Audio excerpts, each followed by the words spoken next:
मैं हूं मुनज़्ज़ा शाह। आईएएफ कत्ल केस में एक बड़ी पेशरफ्त हुई है। आज अदालती कार्रवाई के दौरान एक आईनी शाहिद ने मोहम्मद यासीन मलिक की शिनाख्त की। सीबीआई की वकील मोनिका कोहली ने कार्रवाई के बारे में तफसीलात बताते हुए कहा कि आज 2 गवाहों को तलब किया गया था, जिनमें से एक गवाह मौजूद था और उसने यासीन मलिक की शिनाख्त शूटरों में से एक के तौर पर की है। उनका कहना था कि फायरिंग के वाकये में एक गवाह भी जख्मी हुआ था। मोनिका कोहली ने कहा कि केस में ये एक अहम पेशरफ्त है। काबिल जिक्र बात है कि 25 जनवरी 1990 को श्रीनगर के मजाफात में वाक़े रावलपुरा इलाके में एक स्क्वाड्रन लीडर समेत 4 आईएएफ एहलकार हलाक और 22 जख्मी हुए थे। केस की आज जम्मू की खसूसी अदालत में समाअत हुई। केस की अगली समाअत की तारीख 15 और 16 फरवरी मुकर्रर की गई है।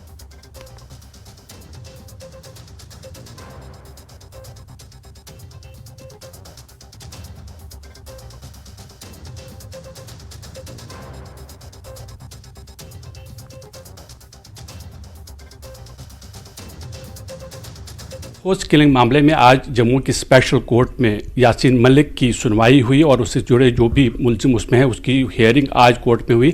आज कोर्ट में किस तरह की प्रोसीडिंग्स रहीं, इस मामले पर पूरी बातचीत करने के लिए हमारे साथ मौजूद हैं मोनिका कोहली, जो कि सरकारी वकील हैं, जो इस केस को परस्यू कर रही हैं सरकार की तरफ से। मैडम, आपसे ये जानना चाहेंगे कि आज किस तरह की जो कोर्ट में है प्रोसीडिंग्स, क्या हुआ आज कोर्ट के अंदर? देखिए, आज जो इंडियन एयरफोर्स किलिंग का मामला था वो आज कोर्ट में लिस्टेड था और उसमें हमने विटनेसेस समन की थी, जिसमें से 2 विटनेसेस को समन किया था। उसमें से एक विटनेस आई थी और जो विटनेस आई थी वो खुद एयरफोर्स में काम करते थे और उन्होंने अपना पूरा बयान दिया और जिसमें उन्होंने यासीन मलिक को आइडेंटिफाई किया और उन्होंने बताया, पूरा कोर्ट को क्लियर वे से बताया कि उनको खुद भी कैसे बुलेट इंजरीज हुई और कितने फासले से उन्होंने देखा यासीन मलिक को उन पे गोली चलाते हुए। और ये एक बहुत बड़ी मतलब अचीवमेंट है प्रोसिक्यूशन के लिए, because he was identified and the person who was injured directly he has stated before the court and court ने इंजरी मार्क्स भी उसके देखे और that is really an achievement by the prosecution. जिस तरह से आज आइडेंटिफाई हुआ है, जैसे सरकार आप परस्यू करती हैं, जैसे कि आपने खुद कहा कि आज वो आइडेंटिफाई हुआ है, तो हम ये समझें कि ये जो केस है उसमें आगे जो जिस तरह की जो प्रोसीडिंग्स आगे होंगी उसमें आसानी पैदा होगी आपके लिए कि आप उसको और बेटर तरीके से परस्यू कर सकते हैं। नहीं, डेफिनेटली प्रोसीडिंग्स तो पहले से भी सारी इन अ पॉजिटिव डायरेक्शन ही चल रही थी, बट जब आप एक एक्यूज्ड को आइडेंटिफाई करते हैं and one who is also a victim, जिसको खुद इंजरी भी हुई है और उसने आइडेंटिफाई किया है कि he is the one who shot bullet, हमारे ऊपर गोलियां इसने ओपन फायर की थी, तो दैट इज़ डेफिनेटली एक आई विटनेस है, वो मौका वारदात का एक गवाह है, आई विटनेस है, तो उसलिए एक पॉजिटिव डायरेक्शन में हमें लगता है कि एक हमें लगता है कि केस जा रहा है। बिल्कुल। तो अभी इस मामले की कब सुनवाई रखी गई है, और दूसरी बात यह है कि क्या यासीन मलिक आज जुड़ा था, जैसे कि वो वर्चुअल मोड से जुड़ता रहता है? बिल्कुल यासीन मलिक वर्चुअल मोड पे प्रेजेंट था और कोर्ट ने उसको मौका दिया। उसको काफ़ी देर कोर्ट ने इंसिस्ट किया कि आप अपनी क्रॉस एग्जामिनेशन करो, बट वो एक ही जिस तरह से वो जैसे पहले बोलता रहा, नहीं जी मैं ना कोई लीगल एड लूँगा, ना कोई मैं अमाइकस लूँगा, ना मैं कुछ, और मैं खुद ही आके इसको क्रॉस एग्जामिन करूँगा किसी भी विटनेस को। तो ये तो एक तरीक़ेकार रहा कि आप डिले करना चाहते हैं ट्रायल को, तो कोर्ट ने उसको काफ़ी मोहलत दी, काफ़ी देर कोर्ट ने उसको बोला कि आप क्रॉस एग्जामिन कर लें, क्योंकि वर्चुअल मोड पे सारी हियरिंग हो रही है, हर केस में हो रहा है और आज ही के दिन में इतने कोर्ट में इतने सारे केसेस वर्चुअल मोड पे थे, इतनी सारे गवाहियाँ हो रही हैं, सब कुछ चल रहा है वहाँ पे। तो this is one particular person ये कहता है कि नहीं मुझे पर्सनली आके ही करना है, तो that is not, he can not dictate the terms to the court. तो नेक्स्ट हियरिंग कब है कोर्ट की? नेक्स्ट डेट इज़ 15 और 16 फरवरी के लिए रखा है। 2 दिन का कैलेंडर फिक्स किया है इस केस में, तो 15 और 16 को। Thank you very much. तो ये थी मोनिका कोहली, जिनका ये कहना था कि आज जो 2 विटनेसेस को बुलाया था उनमें से एक विटनेस आया था जिसने यासीन मलिक को आइडेंटिफाई किया है, और वो विटनेस है जिसको गोली भी लगी थी, उस हमले के अंदर वो ज़ख्मी भी हुई थी। तो इससे प्रोसिक्यूशन जो सरकारी जो वकील हैं जो इस केस को परस्यू कर रहे हैं, उनका ये कहना है कि केस पहले से भी पॉजिटिव डायरेक्शन में जा रहा था, लेकिन आज ये सबसे बड़ी उपलब्धि है कि एक विटनेस ने यासीन मलिक को इस मामले में आइडेंटिफाई किया है। वीडियो जर्नलिस्ट साहिबा भट्ट के साथ Manoj Kaul, news 18 Jammu. Regional commissioner Kashmir Vijay Kumar Bhadauri ने न्यूज 18 से बात करते हुए कहा कि इस यौम जमहूरिया पर कोई पाबंदी या इंटरनेट बंद नहीं होगा। उन्होंने कहा कि बख्शी स्टेडियम श्रीनगर में यौम जमहूरिया की तकरीब में शिरकत की खुली दावत है। देखिए 26 जनवरी हमारे लिए इम्पोर्टेंट ओकेजन होता है और उसको देखते हुए जैसे पिछली बार हमने बख्शी स्टेडियम में 15 अगस्त का सेलिब्रेशन किया था, जिसमें आप सबके बहुत अच्छा सपोर्ट मिला, लोगों का सपोर्ट मिला, काफी मात्रा में लोग उसमें आए। सेम उसी तरीके से इस बार भी माननीय एलजी साहब भी अपील कर चुके हैं, तो मैं अगेन उसको फिर से दोहराता हूं कि 26 जनवरी आप सबका त्योहार है एक तरीके से, उसमें आप आइए। बख्शी स्टेडियम में हम इसको इस बार फिर से ऑर्गेनाइज कर रहे हैं और बहुत अच्छे तरीके से इसको हम सेलिब्रेट करेंगे और अगेन कोई रिस्ट्रिक्शन उस पर नहीं है, आपको कोई इनविटेशन की भी जरूरत नहीं है। इसी को कृपया आप अपना इनविटेशन मान लीजिए और विद आई कार्ड आप वहां पहुंचिए और समय से पहुंचिए, अपना स्थान ले लीजिए, जिससे कि हम इस प्रोग्राम को बहुत अच्छे से सक्सेसफुली मना पाए। देखिए जो ड्यू सिक्योरिटी चाहिए वो तो ऑलरेडी स्प्रूस अप करा दी गई है, उसको इंक्रीज भी करा दिया गया है और मतलब they are in place, what is required to be done is in place. नहीं, देखिए जैसे हमने बताया वो दिन नहीं है भाई जब रिस्ट्रिक्शंस होती थी। अब तो आप सबके प्रयासों से सारी एडमिनिस्ट्रेशन, सिक्योरिटी एजेंसीज, लोगों के उससे और एडमिनिस्ट्रेशन में जो माननीय उपराज्यपाल महोदय की सदारत में हम सब उस लेवल पे पहुंच गए हैं कि अब वो रिस्ट्रिक्शंस के टाइम नहीं है, सब कुछ नॉर्मल रहेगा। जैसे मैं फिर कह रहा हूं, आप सब ज्यादा से ज्यादा मात्रा में इस प्रोग्राम में पार्टिसिपेट करें। नहीं, कोई बंद नहीं रहेगा अभी तक ऐसी। डीआईजी सांबा कठुआ रेंज शक्ति पाठक ने कहा कि प्राण प्रतिष्ठा और यौम जमहूरिया की तकरीबात जैसे अहम वाकयात को मद्देनजर रखते हुए लोगों की हिफाजत को यकीनी बनाने के लिए अहम हिदायत दी गई है। शक्ति पाठक ने कहा कि पुलिस मंशियात सप्लाई करने वालों के खिलाफ सख्त कार्रवाई कर रही है। J&K में इसका कोई प्रोडक्शन नहीं है, तो मैक्सिमम जो सप्लाई आता है that comes from across the border, लेकिन उसकी जो विक्टिम है वो हमारा यूथ है। तो उस इशू को एड्रेस करने के लिए डिफरेंट ऑर्गेनाइजेशन, डिफरेंट ग्रुप्स उसके ऊपर काम करते हैं और उसमें कुछ सेक्शंस हैं। जैसे एक तो हो गया जो ड्रग एडिक्ट है, सेकंड इज सप्लायर। तो जो सप्लायर है उसको कैसे डील करना है वो हमारा एक अलग अप्रोच रहता है, और जो उसका विक्टिम है, जो उसका कंज्यूमर है, उसको कैसे डील करना उसके लिए हमारा एक अलग अप्रोच रहता है। हमारे जो सप्लायर्स हैं वो ड्रग लें या ना लें, लेकिन वो कहीं ना कहीं सोसाइटी को बहुत बड़ा डैमेज कर रहे हैं अपने छोटे से फ़ायदे के लिए। तो उसके लिए जितना भी स्ट्रांगली, जितना भी विद फर्मनेस हम डील कर सकते हैं हम कर रहे हैं उसके ऊपर। और जो कंज्यूमर्स हैं, कंज्यूमर्स के लिए डिफरेंट टाइप की कॉन्फ्रेंसेस, वर्कशॉप्स, कुछ डिबेट्स, कुछ कई तरह की यूथ को एंगेज करने वाले प्रोग्राम्स। तो यूथ को उसके लिए अवेयर करना कि इसकी चपेट में आने के बाद फिर आपके पास रास्ता नहीं है बाहर निकलने का, तो बेटर है कि इसकी चपेट में ना आया जाए।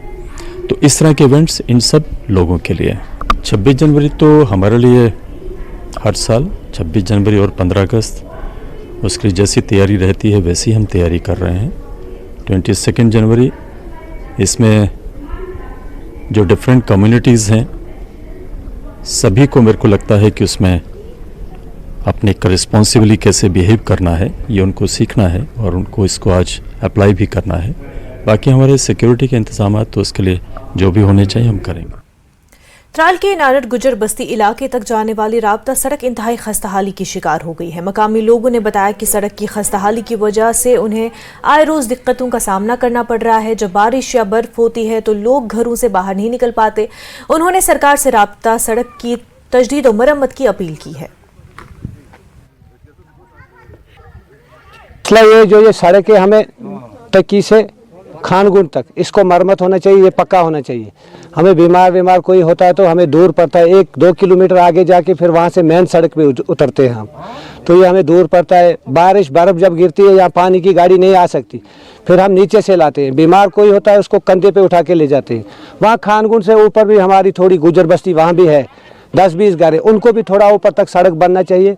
बस यही अपील है गवर्नमेंट से, डीसी साहब से, एडिशनल डीसी से, हमारा ये मसला हल होना चाहिए, सड़क बनना चाहिए। जब बारिश होती है दूसरी गाड़ी वाली को कोई बीमार होता है, कुछ भी फ़ोन करते हैं हम तो वो गाड़ी वाला टायर ख़त्म हो जाते हैं, जनाब बोलते हैं हम नहीं आ सकते यहाँ। हमको ये मुश्किल है, इसमें तेल होना चाहिए, ये पक्का होना चाहिए।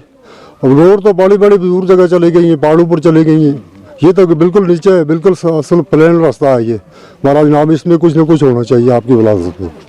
निके निके बच्चे स्कूल जा रहे हैं, वो कैसे जाएंगे, वो कैसे रोड पर जाएंगे और वो कैसे स्कूल पढ़ के वापस आएंगे। और जनाब हम खाली पहाड़ी में टेंट लागे बैठे हुए गरीब लोग हैं, दिन में मजदूरी करते शाम को खाते, हम कैसे जाएंगे, कैसे वापस आएंगे, हमारा गरीब लोगों का क्या होगा। आपकी अपील ये है जनाब, हमको ये रोड पक्की होनी चाहिए तकी से लेके। नेशनल हाईवे प्रोजेक्ट्स में बेरोजगार नौजवानों के खिलाफ तामीराती कंपनी की पुलिस से मुदाखलत की अपील के खिलाफ एहतजाजी नौजवानों ने पुलिस थाना रामबन पहुंचकर दरखास्त दी है। उन्होंने कंपनी की जानिब से दरखास्तें वसूल करने के बावजूद रोजगार मुहैया न करने पर इंसाफ का मुतालबा किया है। नौजवानों ने जिला तरक्याती कमिश्नर रामबन और SSP रामबन से गुजारिश की है कि उन्हें रोजगार मुहैया कराने में इंतजामिया उनकी मदद करे। बेरोजगार नौजवानों में तालीम याफ्ता, हुनरमंद और पेशा वराना सलाहियत रखने वाले नौजवान और मजदूर शामिल हैं। थे सर कि कंपनीज वाली ने यहाँ पे एप्लीकेशन दी थी FIR करने के लिए हमारे खिलाफ, यूथ के खिलाफ। तो उस रिगार्डिंग हम SHO साहब से मिलने आए थे। हमारी DC साहब से, SSP मैडम से सबसे गुजारिश है कि ये हमें एम्प्लॉयमेंट दी जाए, हरासमेंट ना किया जाए यहाँ पे। तो प्लीज़ हम इसमें इंटरवीन करें और लोकल यूथ है जो उनके रिगार्डिंग अच्छे फैसले ले, उनको एम्प्लॉयमेंट दिए जाए। कुल मिला के एक ही डिमांड है, लोकल यूथ को रोज़गार। जिन युवाओं ने काम करना है सिर्फ वो उनकी ही जो कमेटी बनेगी उनके मुताबिक ही लगेंगे। इसमें कोई पॉलिटिशियन नहीं होगी, कोई अप्रोच का बंदा नहीं लगेगा, कुछ नहीं। यही तो कल कंपनी SHO सर ने भी यही बात की कि कल आपको हम कंपनी के साथ बातचीत करेंगे। हमें मजबूरी नहीं है प्रोटेस्ट करने, लेकिन हमें मजबूर कर दिया जा रहा है। हमें शौक नहीं है किसी कंपनी को प्रॉब्लम देने में, किसी को दिक्कत पहुंचाने में, लेकिन हमें मजबूर कर रहे हैं। मुझे लगता है जिस हिसाब से हमारे साथ ये कर रहे हैं, अगर आने वाले 2 या 3 दिन के अंदर कंपनी वाले हमारे साथ बातचीत नहीं करते हैं तो मुझे लगता है हम मजबूर हो जाएंगे। जिला पुंछ में गुज़िश्ता कई दिनों से जंगलात में आग लगने के वाक़यात में बेतहाशा इजाफा हुआ है और एक तरफ POK के इलाकों में भड़कने वाली आग की वजह से भारत और पाकिस्तान लाइन ऑफ कंट्रोल पर बड़े पैमाने पर तबाही फैल रही है और दूसरी जानिब जिले में दूर दराज इलाकों में वाक़ जंगलात में आग लगने के वाक़यात तकरीबन आए रोज़ रोनमा हो रहे हैं। आग लगने का ताज़ा वाक़या जिले की तहसील मंडी के इलाके उरा के इलाके दोबा में पेश आया है। यहाँ आग के रिहायशी इलाकों तक पहुँचने का खतरा है और इसके बायस लोगों ने जिला इंतजामिया से मजीद इंतजाम करने की अपील की है।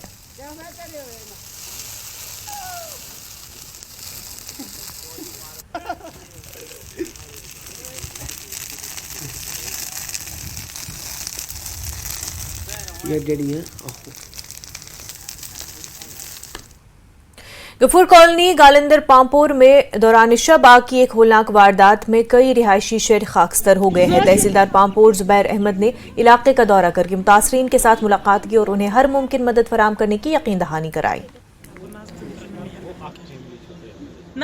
4 बजे यहाँ पे आग लगी थी, बाथरूम में बिजली की तार से आग लगी थी। यहाँ पे 2-4 घर थे, वही जल गए थे। यहाँ पे कुछ नहीं बचा है, ना बच्चों के कपड़े, ना जूते, कुछ नहीं, ना बर्तन, कोई चीज़ नहीं यहाँ पे बचा है।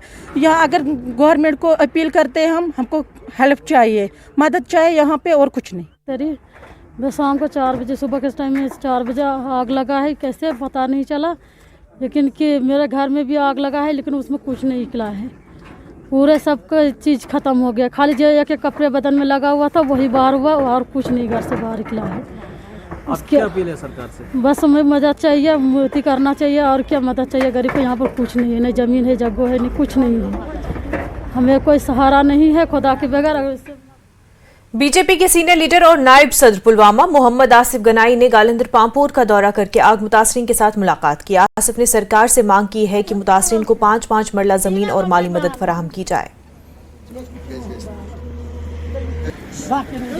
बेसिकली येतन गरीबी योत बसान, टिन शेडन मज बसान। येतन आज सुबह के मौके 5 बजे नार लोगमुत, ये रूदमुत, तुम पान तो ये टोटल कहें रूदमुत। तमुल या वंद कह आइटम या रेत काल सोरे दोदमुत, पलव वलव बिस्तर सोरे गोमुत खत्म। सन अपील गवर्नमेंटस यह वुचतो अगर इन 2-3 मरल जमीन कुछ जाए मिलहान ये पन जिंदगी गुजारान यहां डी सी साहबस अपील करान कि युंद सोचो इन कुछ जाए दियो जमीन 2 मरल 3 मरल युथ यम पन जिंदगी पन अयाल असल पे कुछ जाए थवन पन जिंदगी असल पे गुजार करो गवर्नमेंटस अपील गवर्नमेंटस करान तो वातनावो आला हुकामन ताम कि इन करियो फिलहाल खतर क्या नत युंद बंदोबस्त गो। इंडियन आर्मी की तरफ से अशमकाम अनंतनाग में एक मेगा गुजर बकरवाल मेले का इनाकाद किया गया। फौज के 15वें कोर के commander lieutenant general Rajiv Ghai ने शिरकत की। डीआईजी जनूबी Kashmir Rais Mohammad Bhat, SSP doctor Sandeep Chaudhary, 3 RR के colonel Ajit Kumar, DDC chairman Mohammad Yusuf Gaursi के अलावा वादी कश्मीर से आए गुजर बकरवाल तबके से ताल्लुक रखने वाले अफराद ने शिरकत की। कोर कमांडर ने गुजर बकरवाल तबके की काफ़ी सताइश की और उनके रोल की सराहना की। उन्होंने कहा कि फौज और कम्युनिटी का हमेशा ही तालमेल रहा है। उन्होंने अशाए ज़रूरिया भी तकसीम की।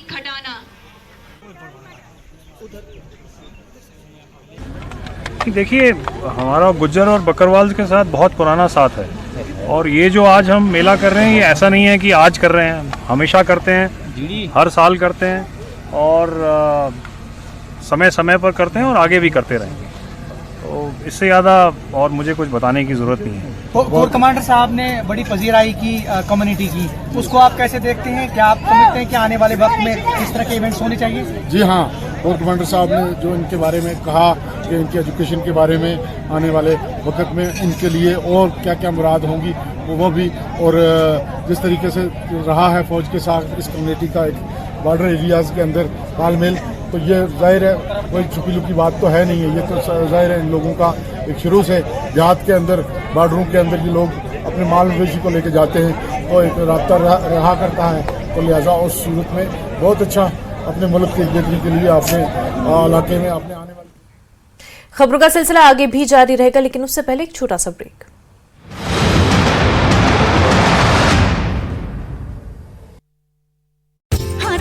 बर्फबारी शुरू होने से दूध पथरी के लोगों में थी खुशी की लहर, लेकिन दुर्भाग्य से बर्फबारी कुछ मिनटों तक ही हुई।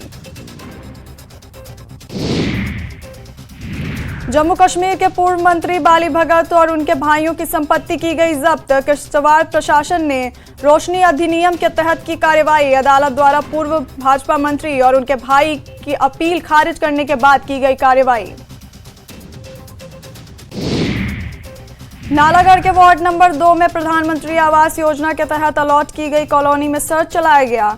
सर्च अभियान के तहत पुलिस को नशे से जुड़ी कई प्रकार की संदिग्ध सामग्री बरामद हुई।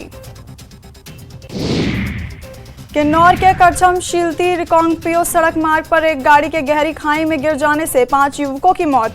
जानकारी के अनुसार शोरूम से पांचों रोड शो के लिए संगला जा रहे थे। शीलती में सड़क मार्ग पर चालक अचानक गाड़ी से अनियंत्रित खो बैठा। 22 जनवरी को अयोध्या में रामलला की होने जा रही है प्राण प्रतिष्ठा। इससे पहले भाजपा कार्यकर्ता सोलन के मंदिरों की कर रहे हैं साफ सफाई। सोलन मंडल अध्यक्ष मदन ठाकुर ने बातचीत कर दी जानकारी।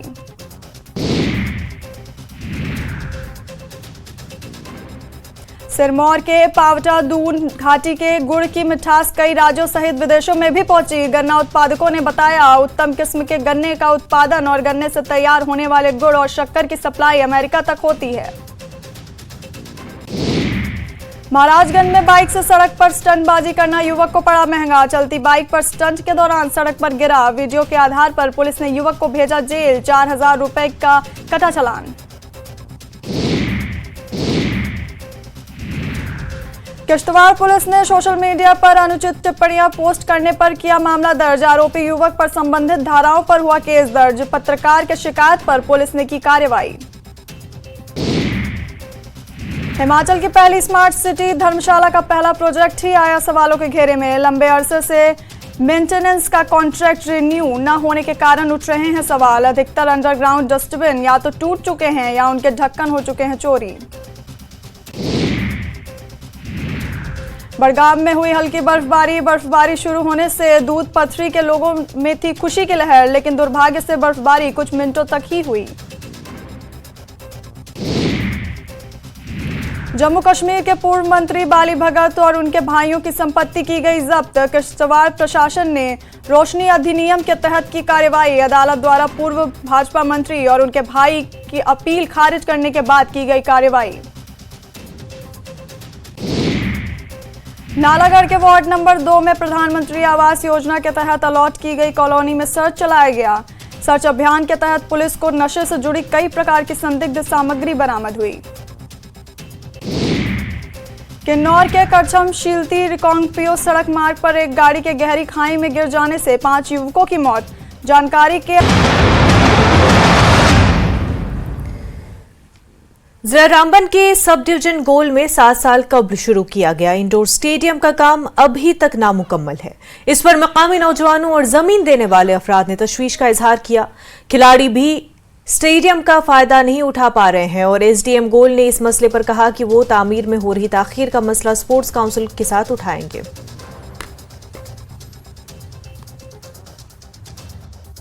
और इंडोर स्टेडियम का रोड बना है और बिल्डिंग बनी है, रोड मैंने दिया है। नंबर 1, कोई पैसा नहीं, कोई काम नहीं हमारे लिए, नहीं कोई मुआवजा है, नहीं काम चल रहा है। हम गरीब गुरबा लोग बिल्कुल भूखे बाले इस वक्त हैरान और परेशान हैं। एडमिनिस्ट्रेशन से हम यही गुजारिश करने चाहते हैं क्योंकि हक हमारा देखो, बिल्कुल परेशान है। मेरा मुआवजा बनाया है रोड का अखरोटों का 165 रुपये। मैं हद से मजबूर हूँ और बाकियों का मुआवजा भी बना है, नहीं मिला मुआवजा, नहीं कुछ, ऐसे गड़बड़ खाते में रखा है। मैं इसी मोइला एरिया में रहता हूँ, हम गांव के ही हैं, लेकिन हमारा जो नवंबर 2017 में इस इंडोर स्टेडियम का तामीर शुरू हुआ था, आज तक 6-7 साल से ये अधूरा पड़ा है। ये ज़मीन में हमारा धान बनता था, कमाई बनती थी, और ना हमें उसके बाद इसका मुआवजा मिला, ना ये इंडोर स्टेडियम हमारा तैयार हो। हम एडमिनिस्ट्रेशन से गुजारिश करते हैं, डीसी साहब से करते हैं, एसडीएम साहब से करते हैं, तहसीलदार साहब से करते हैं कि हमें इसको कुछ न कुछ करो। यहाँ तो गवर्नमेंट ही काम नहीं करती है, तो यहाँ तो एडमिनिस्ट्रेशन नहीं करती है। हमें कुछ इस बारे में कोई पता नहीं है, लेकिन हमारे बच्चे भी दर बदर हमारा नहीं, हम धान कमाते थे, वो भी नहीं, धान भी नहीं, घास भी नहीं, कुछ नहीं, माल इस पे फिरता रहता है। हम बेकार हैं, हम शर्मिंदा आप कहने के लिए ज़मीन छोड़ दी है, तो आप दोबारा कब्जा करेंगे तो वो भी अच्छा नहीं है, लिहाजा ये रुकस्ता है हमारी। देखिए, जहाँ तक इंडोर स्टेडियम का ताल्लुक है, हमने टेकअप किया हुआ है जेके सपोर्ट्स के साथ। कुछ प्रॉब्लम्स हैं उनको, जिसकी वजह से इस पे काम थोड़ा सा स्लो पेस में चल रहा है।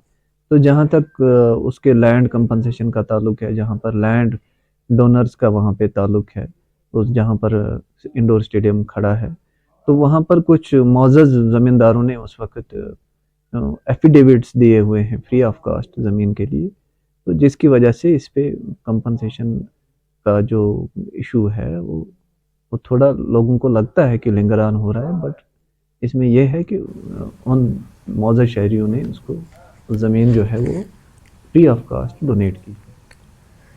मेंढर सब डिवीजन के सरहदी सेक्टर मनकोट में सिक्योरिटी फोर्सेस ने पीआईए तर्ज का गुब्बारा बरामद किया है। जराये ने बताया कि मेंढर सब डिवीजन के मनकोट सेक्टर के बलनुई इलाके में सरहद के करीब यह गुब्बारा बरामद किया। सिक्योरिटी फोर्स ने गुब्बारे को तहवील में ले लिया और इलाके में तलाशी कार्रवाई जारी है।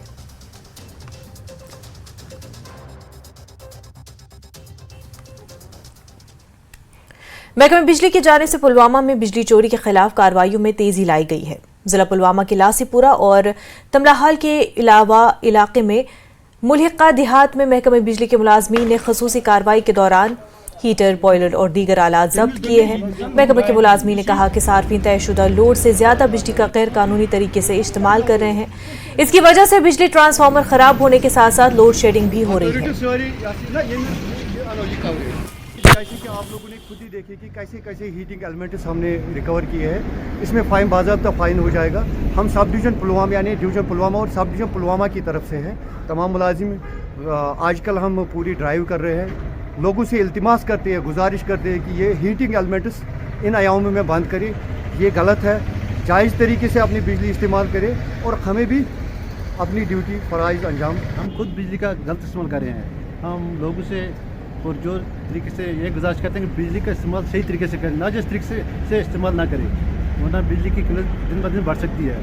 हम लोगों से फिर अपील कर रहे हैं कि बिजली का सही तरीके से इस्तेमाल करें। ये आइंदा भी ये ड्राइव जारी रहेगा? सर ये तो आइंदा भी ऐसे ही चलता रहेगा, ड्राइव हमारी जारी रहेगी। अगर लोग इसमें अमल करेंगे तो। बिमना श्रीनगर में फूड सेफ्टी डिपार्टमेंट की टीम ने अशाय खुर्दनी में मिलावट को रोकने के लिए एक चेकिंग मुहिम चलाई। ये मुहिम assistant commissioner food safety Srinagar Yamin नबी की निगरानी में चलाई गई। इस मुहिम के तहत मुख्तलिफ दुकानों, रेस्टोरेंट और होटलों में रखे गए खाने की चेकिंग की गई और नमूनों की जांच की गई। लाइसेंस न होने पर बाज़ दुकानों पर जुर्माना भी आयद किया गया। फूड सेफ्टी ऑफिसर यामिन नबी का कहना है कि उन्होंने इस बात को यकीनी बनाने की कोशिश करते हुए कहा कि लोगों को मुनासिब खुराक मिले और इस तरह की मुहिम चलती रहेगी। आज हमने अपनी मोबाइल फूड टेस्टिंग वैन के साथ मार्केट में गए और ऑन द स्पॉट हमने कुछ चीज़ों का जो जायज़ा लिया वो मोबाइल फूड टेस्टिंग वैन के साथ वैन में उसकी एनालिसिस कर दी और कुछ हमने कंपाउंडिंग भी की। जो वायलेशन कर रहे थे रजिस्ट्रेशन वाले जो इंसेंट्री में थे या किसी के पास रजिस्ट्रेशन नहीं थी, तो ये हमने आज एक कार्रवाई की। हमारा मेन मुद्दा है कि ये जो पब्लिक है उसको एक साफ़ सुथरा खाना मिले और जो इसके साथ इन्वॉल्व है जो फूड बिजनेस करते हैं उनको लाइसेंस लेना या रजिस्ट्रेशन लेना।